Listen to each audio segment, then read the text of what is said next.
નમો હરિહંતાણમ નમો સિદ્ધાણમ નમો આયરિયાણમ નમો વસાયાણમ નમો લોહે serve સાહુણમ ઈસુ પંચણ મુખારો serve પવ પણાશડો મંગલાણં ચ સવેસેમ પદ્મં હોય મંગલમ નમો હરિહંતાણમ નમો સિદ્ધાણમ નમો આયરિયાણમ નમો વસાયાણમ નમો લોહે serve સાહુણમ મેસુ પંચણ મુખારો serve પવ પણાશડો મંગળાણં ચ સવેસેમ પદ્મં હોય મંગલમ નમો હરિહંતાણમ નમો સિદ્ધાણમ નમો આયર્યાણમ નમો વસાયાણમ નમો લોહે સવ સાહુણમ ઈસુ પંચણ મુખારો સવ પાવ પણાશડો મંગળાણં ચ સવેસેમ પદ્મં હોય મંગલમ અધોલોક ઉધ્વલોક તીર્છાલોકમાં રહેલા દરેકે દરેક ત્રસ જીવ સ્થાવર જીવને સુખ મળે, સાતા મળે, સમાધિ મળે, જલ્દી જલ્દી બધા જીવો મોક્ષે જાય એવી પ્રાર્થના. શાતામાં છો બધા? દેવગુરુ પસાયબેન તમે સાતામાં? દેવગુરુ પસાય. ચલો આપણે નવ તત્વ કરી રહ્યા છીએ. અંબેન આપ સાતામાં? દેવગુરુ પસાય. ચલો તો એમાં આપણે પહેલા જોયું જીવ તત્વ અને જીવના 14 ભેદ જોયા, એકેન્દ્રિય, બેઇન્દ્રિય થી પંચેન્દ્રિય સુધીના. પછી અજીવ તત્વ જોયું, જેમાં આપણે અજીવ તત્વમાં ધર્માસ્તિકાય, અધર્માસ્તિકાય, આકાશાસ્તિકાય એ લોકોના કાર્યો પણ જોયા. કોઈક આપણને ગતિમાં સહાયક છે, કોઈક સ્થિર રાખવામાં સહાયક છે, કોઈક જગ્યા આપે છે. તો આવી રીતે એમના કાળ છે, પૂદગલાસ્તિકાય છે, અને એમના ભેદ જોયા. કોઈકમાં દેશ છે, પ્રદેશ છે, સ્કંધ છે. કોઈકમાં એક વધીને પૂદગલાસ્તિકાયમાં હજી એક વધીને પરમાણુ પણ છે. કાળમાં એકે ભેદ નથી, એમ એ લોકોના પણ 14 ભેદ જોયા. હવે આજે આપણે જોઈશું ત્રીજું તત્વ. ચાલુ જ છે આપણું, અને એને રિવાઇઝ બી થોડુંક કરીશું. પાપ તત્વ અને પુણ્ય તત્વ. તો પુણ્ય તત્વમાં આપણે શું જોયું? બંધાવાના પ્રકાર 9. તમે 9 રીતે તમે પુણ્યને બાંધી શકો ક્રિયાઓ કરીને. કોઈકને ખાવાનું આપો, કોઈકને પીવાનું આપો, રહેવાનું આપો. એ આપનાર વ્યક્તિ જેટલા પ્રમાણમાં ઊંચો હોય જ્ઞાન દર્શન ચારિત્રથી, એટલું તમને પુણ્ય વધારે બંધાય. અને આપણે એ પણ જોયું કે ઉદયમાં આવે આપણને પુણ્ય તો તમે કેવી રીતે ભોગવી શકો? તો 42 પ્રકારે તમે ભોગવી શકો. એટલે કે તમારો શુભ વર્ણ મળે, તમારો કલર, તમારો અવાજ સારો હોય તો ઉચ્ચ ગોત્ર મળે, આયુષ્ય પણ સારા મળે, ગતિ પણ સારી બંધાય. તો જે જે સારું સારું છે એ પુણ્યના કારણે છે. અને પાપમાં આપણે શું જોયું? કે તમે બાંધો 18 પ્રકારે. 18 પાપસ્થાન જ છે ને તમારા. પ્રાણાતિપાતથી પાપ બંધાય, વૃષાથી પાપ બંધાય. તો અહીંયા એક વસ્તુ મારે ક્લિયર કરવાની છે કે આ 18 પાપ છે, તો એ 18 પાપ દોષોમાંથી આવે. એ દોષો આપણી અંદર હમણાં પડ્યા છે. પણ હવે જે કષાયો છે, આપણને એકાંત એવું ન કહી શકીએ કે બધા જ કષાય ખરાબ. કષાયો સારા પણ હોય, કષાયો ખરાબ પણ હોય. એટલે કષાયો છે ને એ પ્રશસ્ત અને અપ્રશસ્ત હોય. પ્રશસ્ત એટલે શું? કરવા જેવા. અને અપ્રશસ્ત એટલે શું? નહીં કરવા જેવા. તો દાખલા તરીકે દેવ, ગુરુ અને ધર્મ ઉપર રાગ કરો તમે, તો એ પ્રશસ્ત કષાય, પુણ્ય બંધાવે. પણ સંસાર ઉપર એ જ રાગ કરો તો પાપ બંધાવે. એટલે કરવાનું તો કષાય જ છે, પણ કષાયો આપણે ખરાબ છોડી અને સારા કરવાના છે. જો સારા કરો તો પુણ્ય બંધાય. એટલે ક્યાંય એવું નથી લખ્યું કે ક્રોધ ન જ કરાય. ક્રોધ આપણે આપણા સ્વાર્થ માટે ન કરાય. પણ જીન શાસન ઉપર કંઈક આપત્તિ આવી જાય, દેવગુરુ ધર્મ પર આપત્તિ આવી જાય, તો આપણે કરવો જોઈએ, ત્યાં તમે ન કરો તો પાપ લાગે.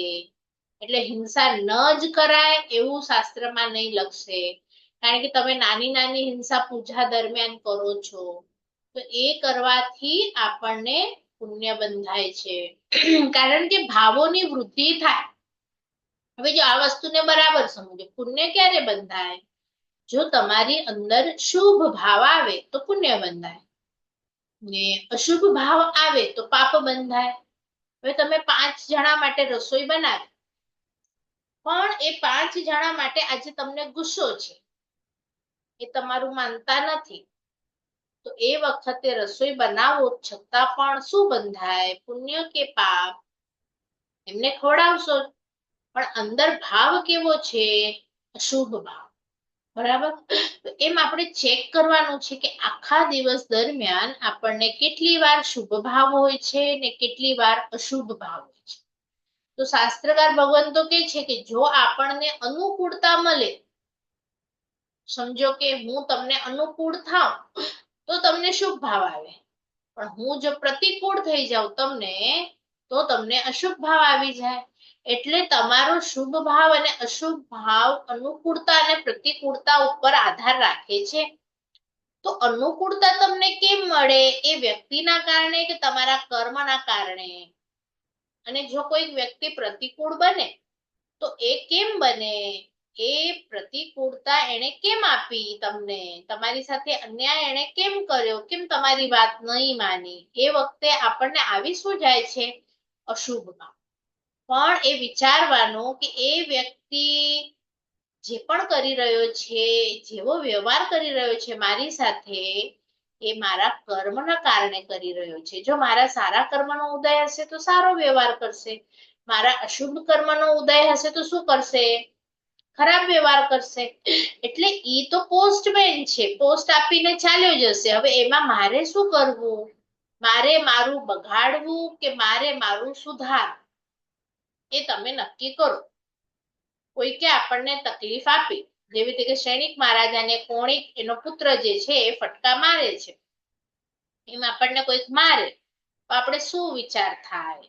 આ ભણવાનું પાપ પુણ્ય શેની માટે છે? જો પાપ અને પુણ્ય અન્ય દર્શન વાળા પણ બાંધે. કોઈક એમને કોઈકને કીડીને પણ એ લોકો પણ ખવડાવે ને ગાયને પણ ખવડાવે તો પુણ્ય બાંધે, અને કોઈક માટે ખરાબ વિચારે તો પાપ બાંધે. પણ આપણા ધર્મમાં અનુબંધ નામના શબ્દ છે.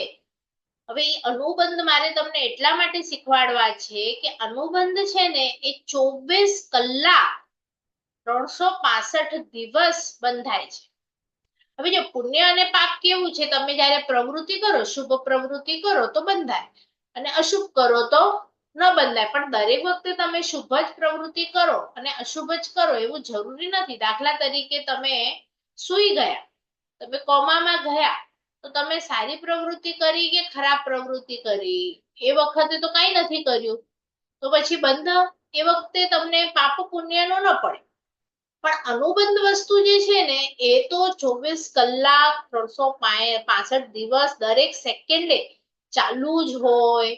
એટલે એ વસ્તુ સમજવી ખૂબ જરૂરી છે કે અનુબંધ એટલે શું, અને એમાં પણ પાપનો અનુબંધ અને એમાં પણ પુણ્યનો અનુબંધ, એ વસ્તુ શું છે એ સમજવી ખૂબ જરૂરી છે. જો એક 5 મિનિટમાં છે ને હું તમને થોડુંક અમારા વ્યાખ્યાનમાંથી લઉં છું કે જે તમને આ અનુબંધ અને પુણ્યનો બંધ અને પુણ્યનો અનુબંધ એના વિશે થોડીક વસ્તુ ક્લિયર કરે. અને હજી વધારે તમને ક્લિયર કરવું હોય તો યુટ્યુબ ઉપર આપણા ક્લાસ છે ઓલરેડી, અનુબંધનો ટાઇટલ છે, તો એ તમને હું ગ્રુપ ઉપર મોકલી દઈશ.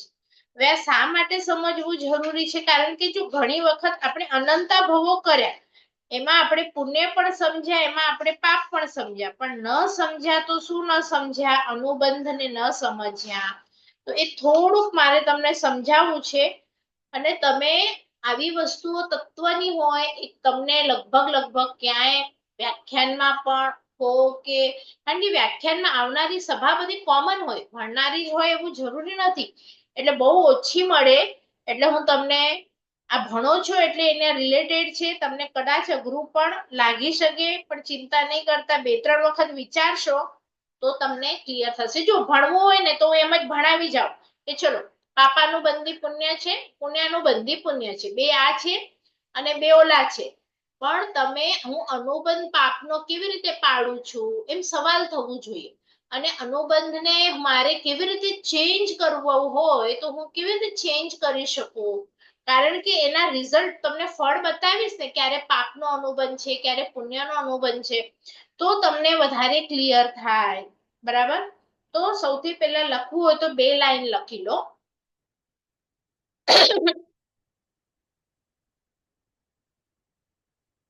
શુભ ભાવને કારણે પુણ્ય બંધાય છે અને અશુભ ભાવને કારણે પાપ બંધાય છે.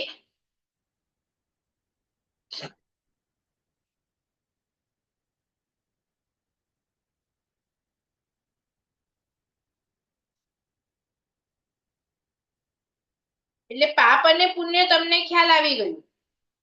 હવે મારે અનુબંધનું શીખડાવવું છે. અનુબંધમાં શું છે?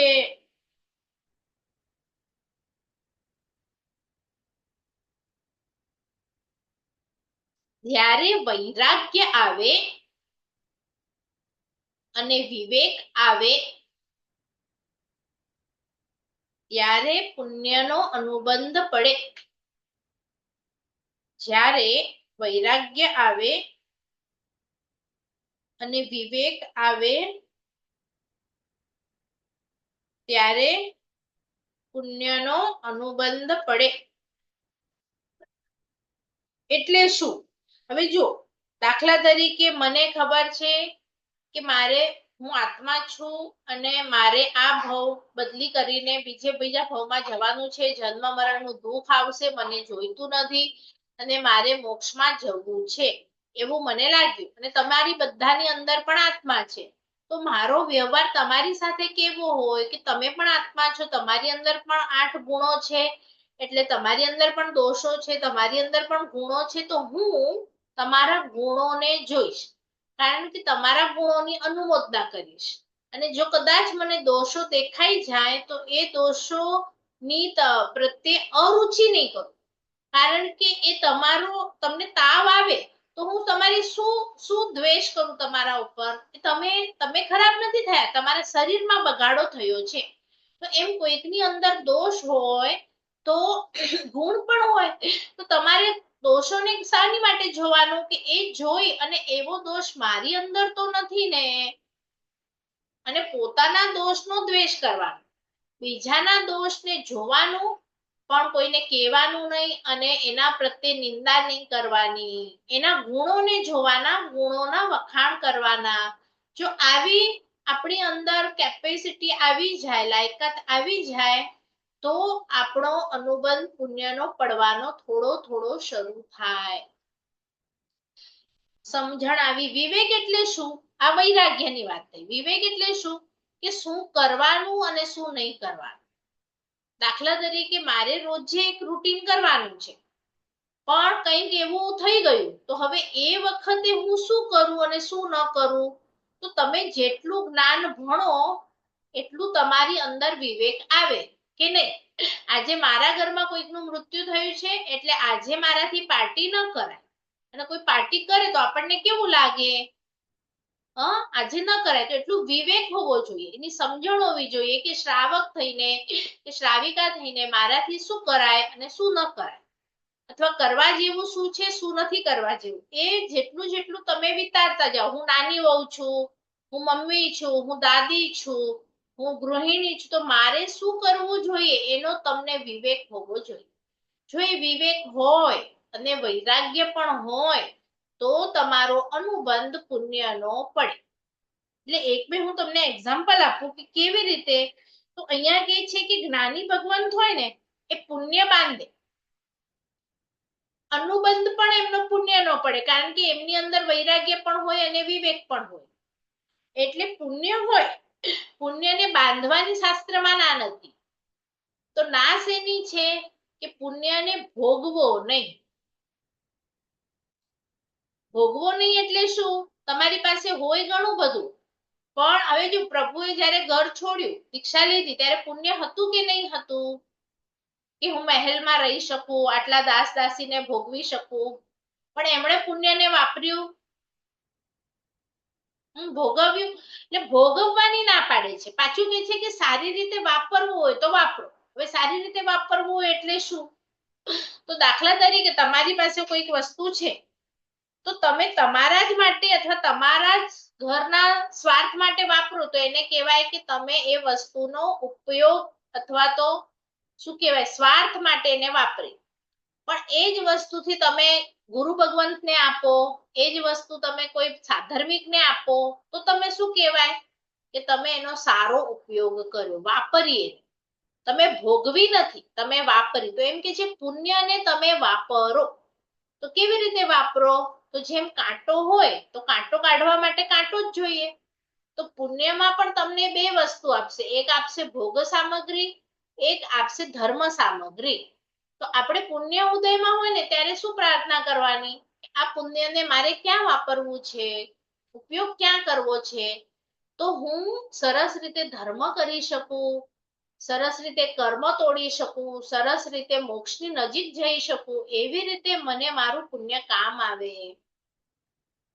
મારે ભોગવવું નથી ઘણું બધું દાગીના લઈને, ઘણા બધા સર્વન્ટ રાખીને, પણ મારે એનો ઉપયોગ મોક્ષે જવા માટે કરવો છે. તો આવી રીતે જો તમારી વિચારધારા હોય તો પુણ્ય નું બંધી પુણ્ય બંધાય. તો પુણ્યનો અનુબંધ ક્યારે પડે? જો વૈરાગ્ય અને વિવેક હોય તો. વૈરાગ્ય પણ નથી, આપણને બધું પુણ્ય આપણા મોટું ઘર લઈ શકીએ, સારો ધંધો કરી શકીએ એવા ભાવથી બાંધીએ, એવા ભાવથી ગુરુ ભગવંતને આપીએ, એવા ભાવથી દેરાસર બનાવીએ, તો એ તમને પુણ્ય બંધાવે. કારણ કે તમે પ્રવૃત્તિ સારી કરો છો કે નહીં, દેરાસર બાંધવાની, ઉપાશ્રય બાંધવાની, તો દીક્ષા કોઈકની અપાવો, તો પુણ્ય બંધાય. પણ અનુબંધ પાપનો પડે. કેમ પાપનો પડે? તમારો આશય કેવો હતો? મોક્ષમાં જવું છે, આત્મા માટે કરવું છે કે શરીરને સુખ મળે? એટલે જ્યારે તમારો કરવાનો આશય એ ખરાબ હોય તો અનુબંધ પાપનો પડે.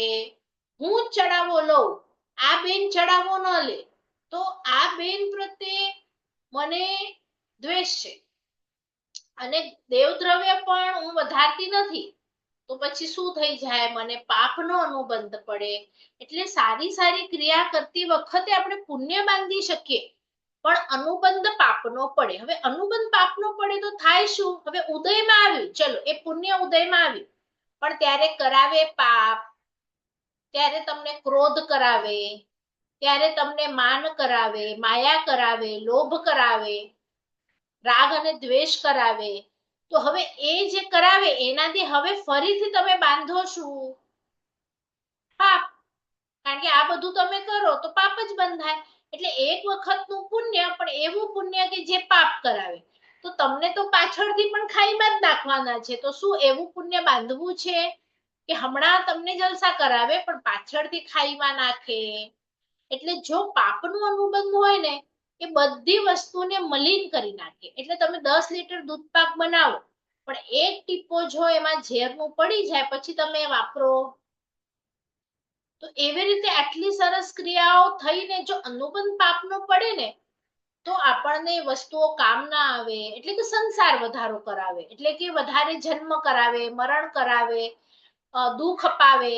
તો એવું પુણ્ય આપણને જોઈતું નથી. એટલે આપણે ના પાડીએ છીએ કે ભાઈ મને પાપાનું અનુબંધ વાળું પુણ્ય નથી જોઈતું, પાપાનું બંધી પુણ્ય નથી જોઈતું, મને પુણ્યાનુબંધી પુણ્ય જોઈએ છે. અથવા તો એક વખત મને પુણ્યાનુબંધી પાપ પણ ચાલશે, કે બંધાવે પાપ, પણ ઉદયમાં આવશે ત્યારે એ કરાવશે ધર્મ. દાખલા તરીકે કેટલા બધા એવા સાધર્મિક છે, જેવી રીતે શ્રેણિક મહારાજ, ઉદયમાં શું આવ્યું છે? હમણાં પાપ આવ્યું છે. જયારે ફટકા પડી રહ્યા છે ને ત્યારે પાપ ઉદયમાં આવી ગયું. એવા ઘણા મહાત્માઓ છે જેમને પાપ ઉદયમાં આવી જાય, પણ એમાં એ લોકો કરે ધર્મ. જેમ સુકુમાલના માથા ઉપર સગડી મુકાય, તો પાપનો ઉદય કે પુણ્યનો ઉદય? પાપનો. પણ એમાં એમણે જેને સગડી નાખી, ઉપર બાંધી, એના ઉપર એમને દ્વેષ આવ્યો કે એને ઉપકારી લાગ્યા કે ભાઈ તમે મારા માથા પર બાંધો છો તો તમને થેન્ક યુ, તમે મારો મોક્ષ નજીકમાં લાવી દીધો. ખ્યાલ આવે છે? જો આવો દ્રષ્ટિકોણ હોય, આવી વિચારધારા હોય, તો એ જે ઉદયમાં પાપ આવ્યું છે, તો અનુબંધ શેનો છે? પુણ્ય. તમને કરાવે શું છે? પુણ્ય. મોક્ષમાં લઈ જાય છે, તમને નજીક મોક્ષની લઈ જાય છે. પછી એક સ્ટેજ એવી આવશે જ્યારે પુણ્ય પણ ન હોય, પાપ પણ ન હોય.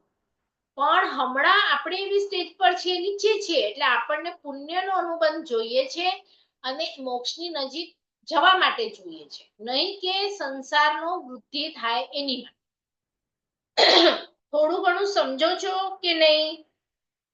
એવી રીતે જો પાપનું અનુબંધ હોય ને, હમણાં આપણે છે ને, જ્યાં સુધી સંકિત નથી, સમ્યક દર્શન નથી આવ્યું, સાચી સમજણ નથી, સંકિત નથી, પ્રભુની વિચારધારા જેવી વિચારધારા નથી, ત્યાં સુધી તમે 99 કરો, વર્ષી તપ કરો, સોનાના દેરાસર બંધાવો, દીક્ષા લો, કંઈ પણ કરો, પણ અનુબંધ તો પાપનો જ પડે.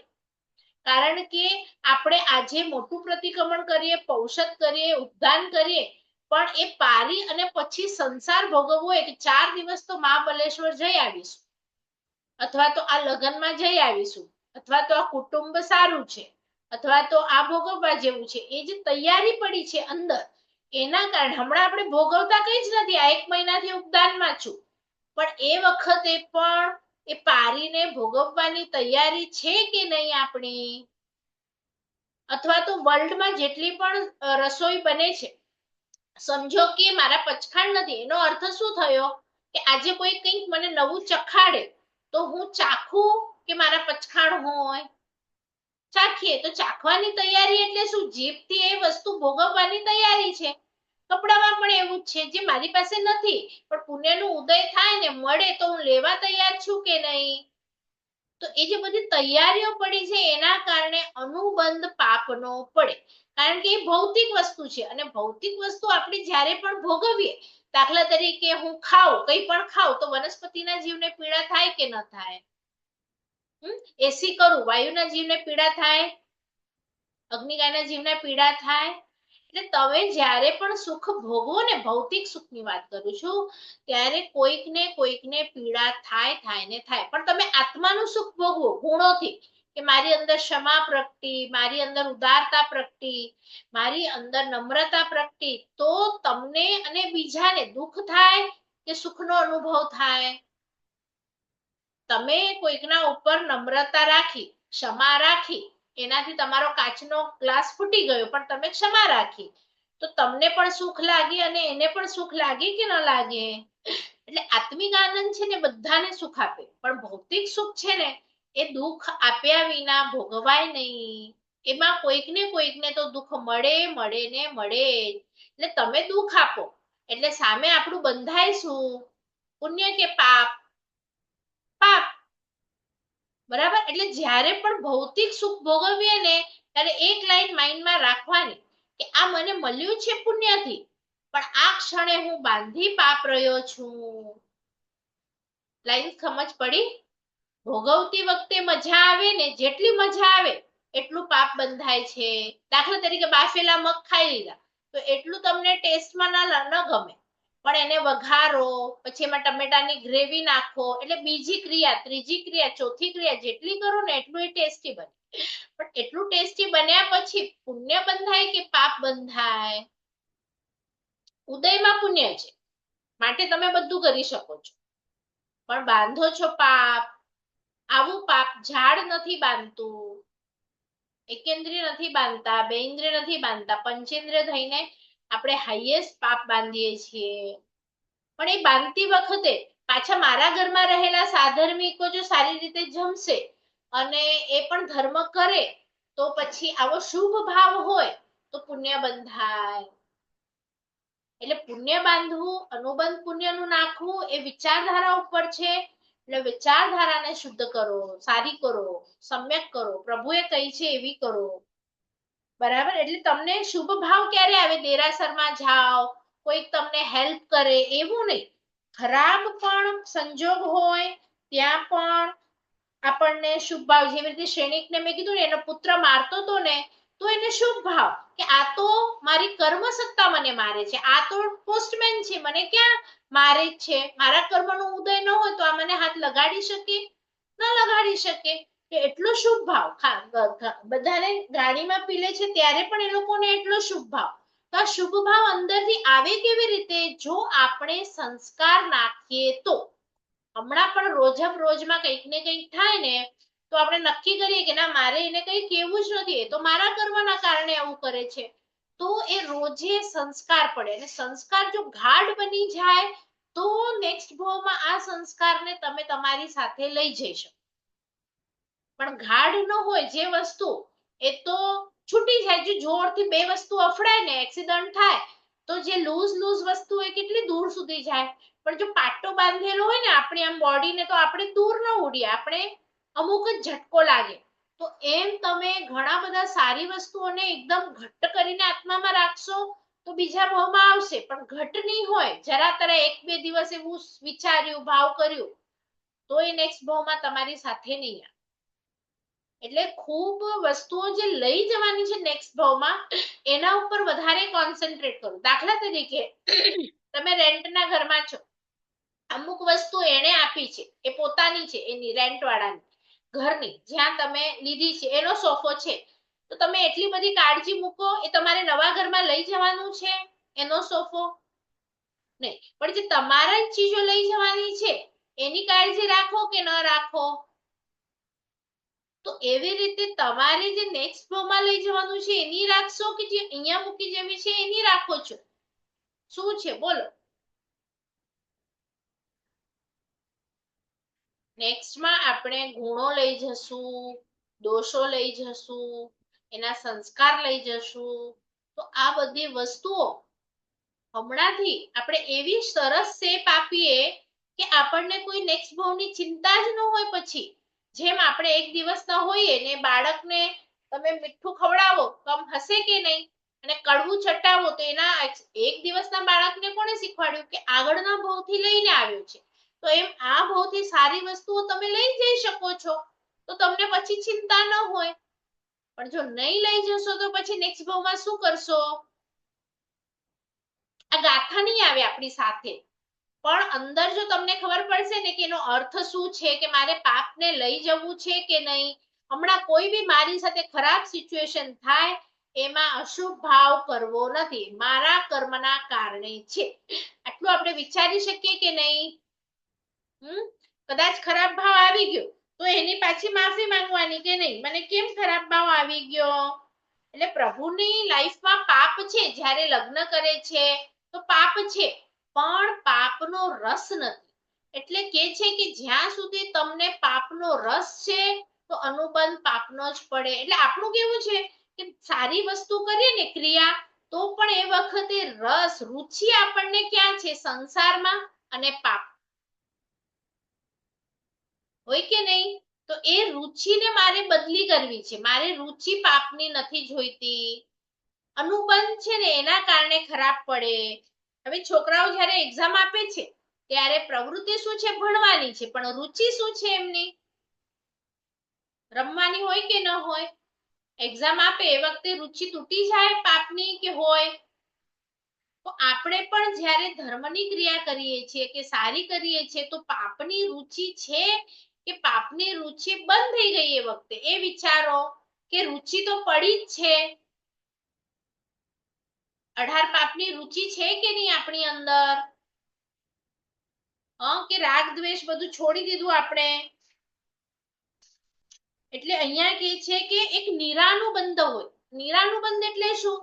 અનુબંધ પુણ્યનો પણ ના પડે, અનુબંધ પાપનો પણ ન પડે, એ વચ્ચેની કેટેગરી છે. એટલે કે હમણાં મને સમજ પડે છે એટલે મને પાપ નથી ગમતું, કરવા જેવું નથી લાગતું, થઈ જાય તો હું વિચારું, તો એમાં પછી કોઈ પણ અનુબંધ ન પડે. એટલે આપણે આ ભાવમાં શું કરવાનું છે? પાપાનુબંધીથી નિરાનુબંધી પર આવવાનું, અને નિરાનુબંધીથી પછી પુણ્યાનુબંધી પર જવાનું. તો પુણ્યાનુબંધીમાં શું છે કે જેટલું તમે પ્રભુની આજ્ઞા માનો તો પછી તમે એટલું પુણ્ય બાંધો, કે ના, મારા પ્રભુએ જે કીધું છે એ બરાબર જ કીધું છે, મને એમણે સહન કરવાનું કીધું છે તો મારે સહન કરવું જોઈએ. જો હું તમને બતાડું, મરુભૂતિ હતા અને કમઠ હતા, પાર્શ્વનાથ પ્રભુનો જીવ. તો એમણે બધા ભાવમાં સહન કર્યું કે નહીં? એમનો ભાઈ એમને મારતો તો કે નહીં? અને સહન કરતા કરતા એમનો મોક્ષ થઈ ગયો કે નહીં?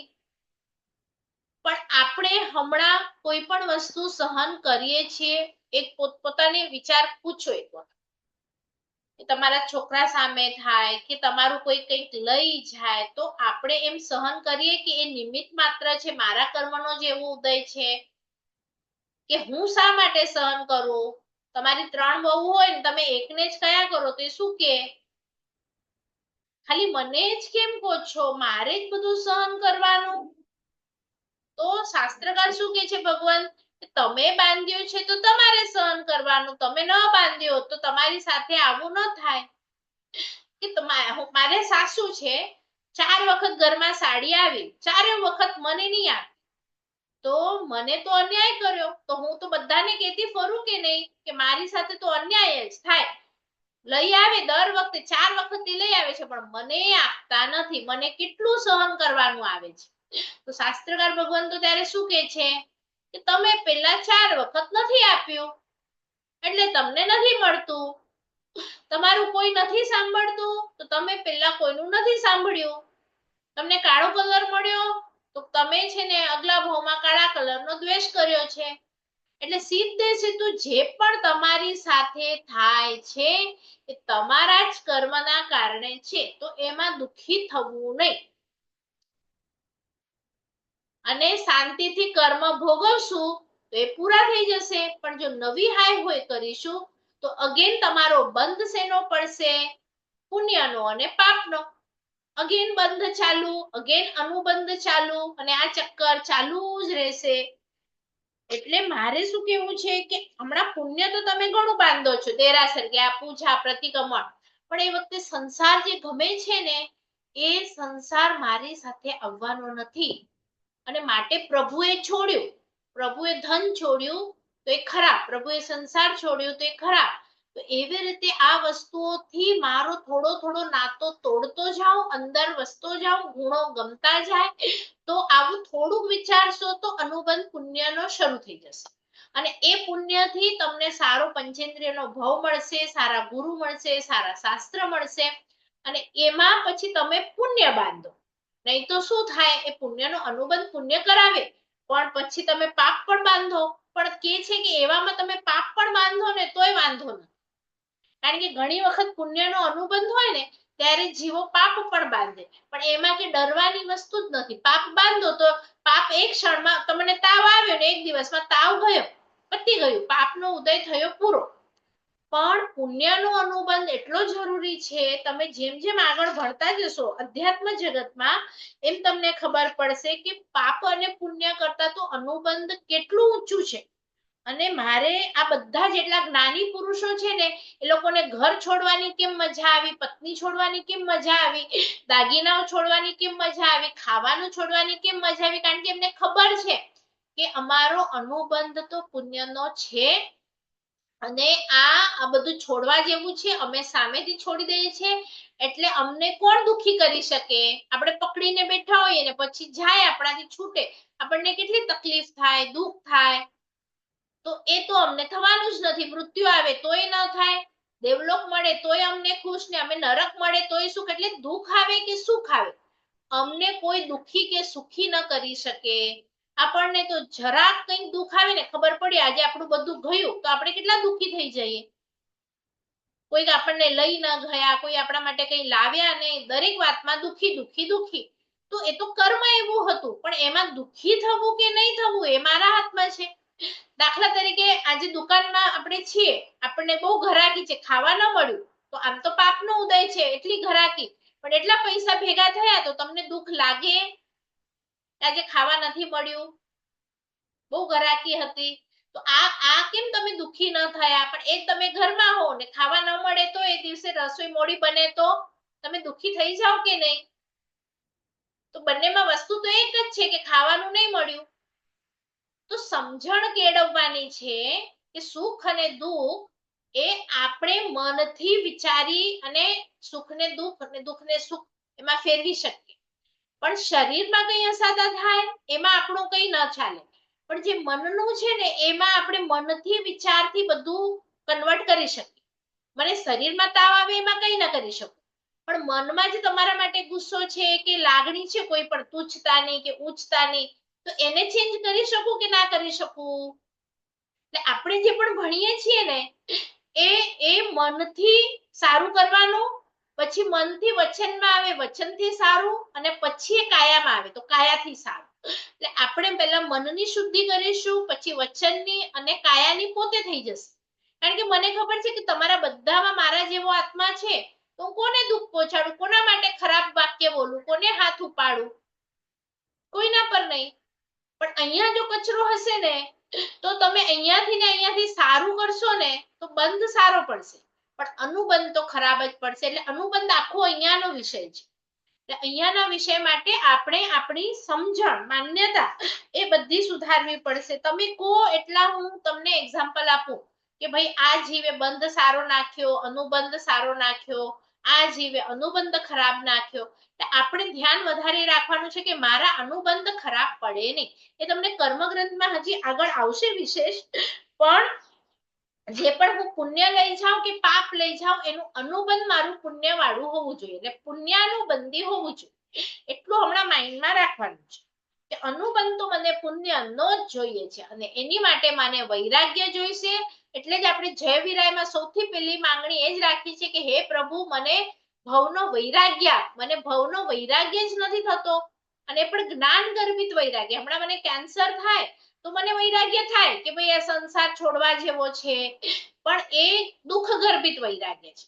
મને જ્ઞાન ગર્ભિત વૈરાગ્ય જોઈએ છે, અને મને એમાં સદબુદ્ધિ આપજે કે એ પુણ્યને કેવી રીતે વાપરું, તો પછી આ બધી 42 વસ્તુ સમજી અને 82 વસ્તુ સમજવાનો ફાયદો થશે. એટલે આપણી મીટિંગ પૂરી થાય છે. નેક્સ્ટ મીટિંગમાં આપણે 82 વસ્તુ જોઈએ કે જો મારું પાપનું હશે ને ઉદય, તો મને કઈ કઈ વસ્તુ આવશે ઉદયમાં. પણ એમાં ચિંતા નહીં કરતા, આ વસ્તુ ઉદયમાં આવે પણ એ વખતે મનને કેવું રાખવું એ તમારા હાથમાં છે. તમને ખરાબ કલર મળે કે તમને ખરાબ પૈસો મળે કે લોકો મળે એમાં ચિંતા કરવાની નથી, પણ એમાં જો તમે કોઈકનું ખરાબ વિચારશો તો તમારું ખરાબ થશે, તો એનાથી ડરવા જેવું છે. બરાબર? બાકી તમે તિર્યંચ જો ને શ્રેણી આપણા આવનારા તીર્થંકર હમણાં નરકમાં છે તો એમને ચિંતા નથી કે કઈ વાંધો નહીં. તો એમ તમારી સદગતિ થાય, સમાધિ મળે, આપણે એવી ભાવ કરીએ કે આ બધું ભણી ને આપણે સમજીએ ને આત્માનું કલ્યાણ કરીએ, નહીં કે શરીર, આત્માનું કલ્યાણ કરીએ. અને હવે આપણે ગાથા નંબર 82 ના જે છે હું લાઈન બાય લાઈન વાંચતી જાઉં છું, અને તમને જે સમજ ન પડે એ તમે પૂછી શકો છો. 42 પુણ્યના આપણે જોઈ લીધા છે, 82 પાપના આજે આપણે જોઈએ. બરાબર? કોઈને કઈ પૂછવું છે? 15 સેકન્ડ છે પૂછવું કઈ? ચલો તો મીટિંગ બંધ થાય છે, નેક્સ્ટમાં તમે પૂછી લો.